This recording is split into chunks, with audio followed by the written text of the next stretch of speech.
Monday morning. Back at it. Fresh from the weekend. Actually fairly fresh. Don't feel too bad today. Yeah, so that's me all emptied and loaded and paperwork done from last week, so we're all up to date.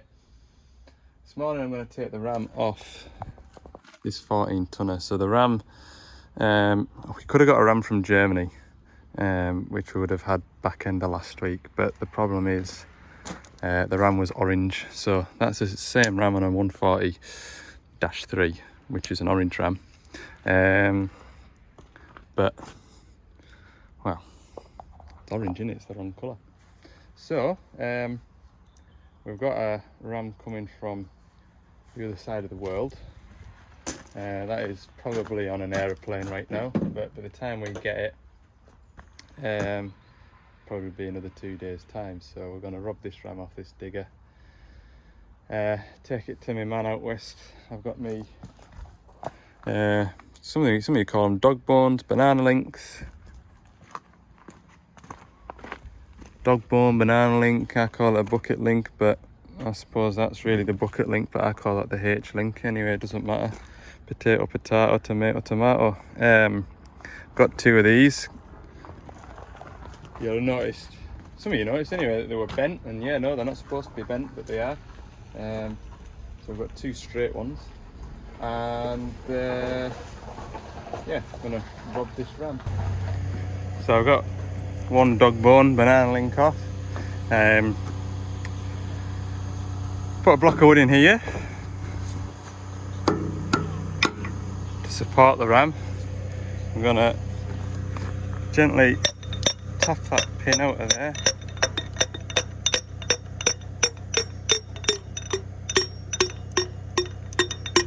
Should be well clear now.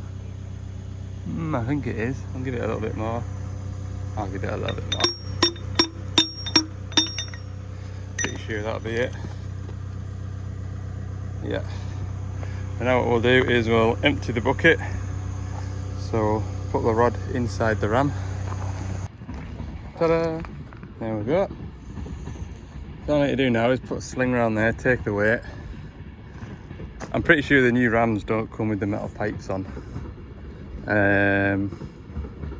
But just to try and keep things tidy, I'll take the pipes off here, then I can cap them easier. Take that pin out of there. It'll be flying. This is the messy bit now. I haven't put a boiler suit on yet. I'm going to regret not putting a boiler suit on, but I'm not going to put a boiler suit on. Right, Allen key, that one, isn't it? Number 8. Number 8. I think it's an 8mm. Yes. Get them whizzed off. Just about to crack that pipe off, but do you know what I might do? Just because it feels like the right thing to do, I might just put a strap between that eyelet and here. Because I don't want to take that pipe off, and for it all, it won't do like the brand new ram, it'll be nice and tight, but there is a chance that the weight of that it could just slide down and squirt oil all over my van. More importantly, all over me. Right, there we go. 1 pin now, ready to lift it off. I think that was the right idea, putting that on there, because it has wanted to move ever so slightly. I think it's just caught it, it's not super duper tight. Could do with some more of these, but smaller. Got 2 of these big ones left. The reason why I've got 2 of these big ones left is because I never have a pipe big enough to shove one into. And then all the ones that I do use somehow get lost. I don't know. So the next thing to do is rattle that 24mm bolt out of that top pin. Go and get a forklift, lift it off and chuck it into my trailer. Oh wait, someone's pinched my trailer.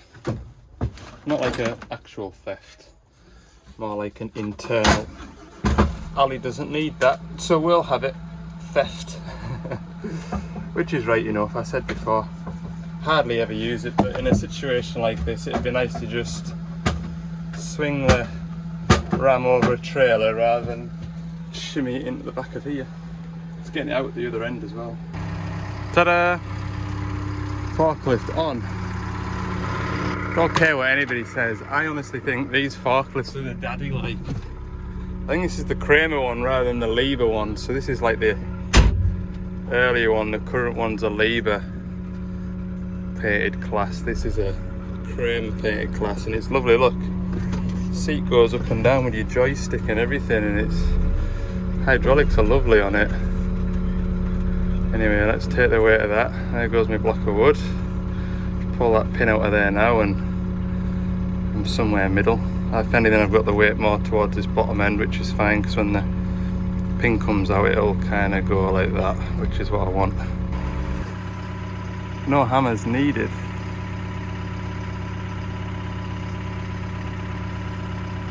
Get it right out. Bit of wiggle here. Wait. There we go. Gently rest that down there. I have been taking note of where our shims go. That's water, that, it's not oil. Promise you. 110% that's oil. I mean water. Oh, have you got a banksman for that? Have you got a licence for that forklift? Yeah, I've got a licence for it. Fully certified operator here. Watch out. Ta-da! Tin. Right. To be fair, it's a bit numb, that thing, because height and stuff are... Yeah. Anyway, van's still intact, so that's a bonus. Whew. Look at that. Machine sat waiting, ready for me over a heap of tarmac, so I can stand on it and see what I'm doing. Honestly. That saved me about 15 minutes of messing about. I'm looked after, I'll tell you that much. That's the problem. See the O-rings poking out. Well, it's made a fair mess. It has made a fair mess. It was like a tap. Oh dear. Oh, well, we'll have you going in 10 minutes. It's going to make a mess quickly. I'm going to take that out. Totally chewed up. Got the new one in. Obviously, it's all systems go when that gets wound out. There's a spool behind there that you need to watch out for falling out, which I forgot about, but thankfully I had my tray under there and it caught everything. 3 things you need to do when you're working on these check valves. A, turn the ignition on, wobble the joysticks about, make sure there's no residual pressure in the pilot lines. Take the air out the tank so there's no oil getting pushed out the tank line, which is that one. And thirdly, manual override on this lock valve. Take this 13mm headed cap off, screw that Allen key all the way in, and that equalises the pressure in the lines. And it doesn't go bang in your face while you stood up here. Reduces the mess. Right, we'll start it up and see if it makes a mess now. So I've just given it a few short movements over the heat there, just in case it hasn't sealed. I can get straight back on it again. Now I'm happy that it doesn't look like it's gonna leak. I've done a few arm in and out functions on low RPM to reduce the litres per minute that we lose if it does decide to go. It hasn't gone, so we're now full RPM. Arm in and out, full strokes of the ram. I think we're good.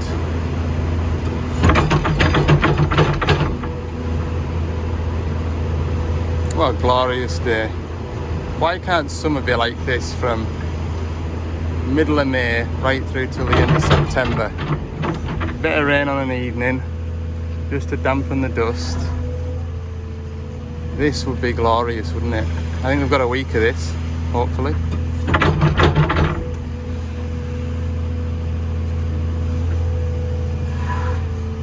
Right, I'm happy that that's not leaking anymore, so I'll stretch it out, empty the bucket and just check the oil level. There is oil all over the machine. That was a bit savage out.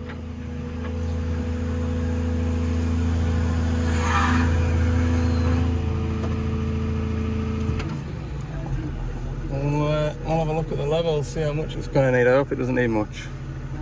I've got a ram to put on a digger next, and I'll no doubt need some oil for it too. There you go. An oil leak always looks worse than it is. I reckon about not even 10 litres I'll take that up to the top. Right, I've used 5 litres out of that drum. It was bang on the 10 litre mark. Bang on. Mad, innit? All oil down the boom and everything. All down on the track frame. 5 litres goes a long way. There we go. Got my hour meter reading. Well, I tell you, I've been coming to this building site since it looked like that, a green field. Must be at least 3 years now, and they're on the final phase of, this would have been the site compound.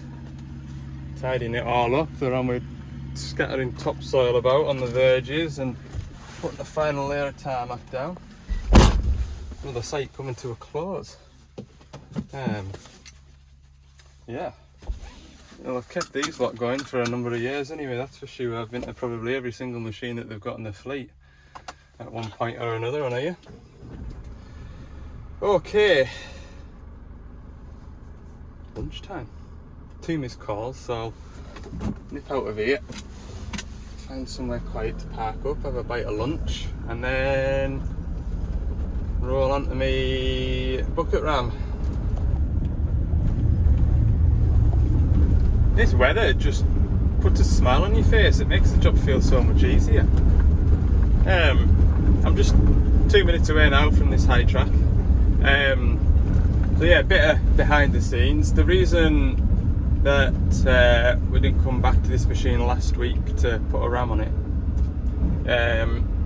is because he says, well, I'm quite happy to wait till Monday. There's another machine going to be arriving on site, so we can use it to lift the ram on and off. We needn't break our backs or, you know, drop something heavy on our feet for the case of winning a day in downtime, losing a day in downtime. So I'm hoping, he thought, well, it should be here, because he phoned me at lunchtime or just before lunchtime when I was heading to that 225 to say, oh, we're just stuck in traffic on the road, so we're not there yet, are you there yet? And I says, oh well, no, we said we weren't going to be here till lunchtime, so I says, I've not bothered trying to get here before lunchtime. So here we are anyway. I think it's just around this corner. We should see 2 diggers instead of 1. So yeah, there it is. Oh look. Here, tell you what, my customers are doing me proud today, aren't they? You can't see it very well, but I can. They've taken the ram off already. What an absolute pair of legends. So it's going to be a case of fitting a ram rather than removing and replacing a ram. Honestly, what a difference it makes. Like, even, I know it's not much, but just to think on and put that digger boom over that heap of stuff for me to climb up onto, to have a look at the oil leak. The likes of this, oh, we've nothing to do for an hour while Ollie turns off. We'll just take the ram off, then it's quicker for him to get on to the next job. I haven't got another job to go to out this way, but marvellous. I've got my new dog bone banana link, bucket link, whatever you want to call it. You can see the difference. Yeah, totally bent, which won't be helping the job. 30 seconds later, ram's fitted. We're just going to swap these metal pipes over because, where are they? A, they're attached to the machine still, and B, when you get a new ram, you just get the bare body. You don't get any of the pipes on it. So these pipes are nice and new and painted. So we'll swap them onto the new ram when it comes. I need to fit them to the old ram here. There we go. All that's left to do is throw that in the back of the van. All sorted, look. Put the new return filter in as well, so that's all nice and clean. My day done now, really. I'll go back to the yard with that, chuck that out. I'll load the van for tomorrow, and then go home, I'll finish on time. There's nothing else over this direction that I need to go and get done. So yeah, that's West Cumbria all tidied up. Just got the rest of my area to sort.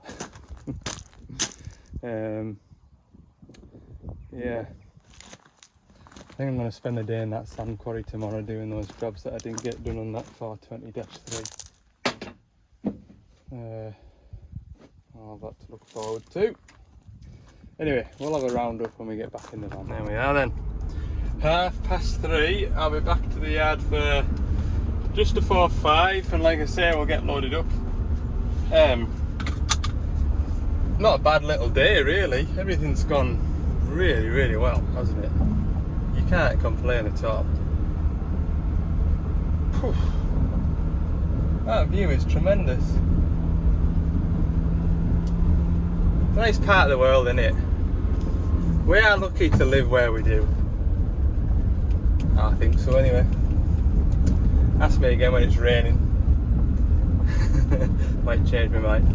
Right, I'm just talking for the sake of talking. Short video usually is on a Tuesday, so thanks for watching. Like I say, plenty to go out this week, and there's a good variety of stuff to look forward to as well. We'll see you in the next one.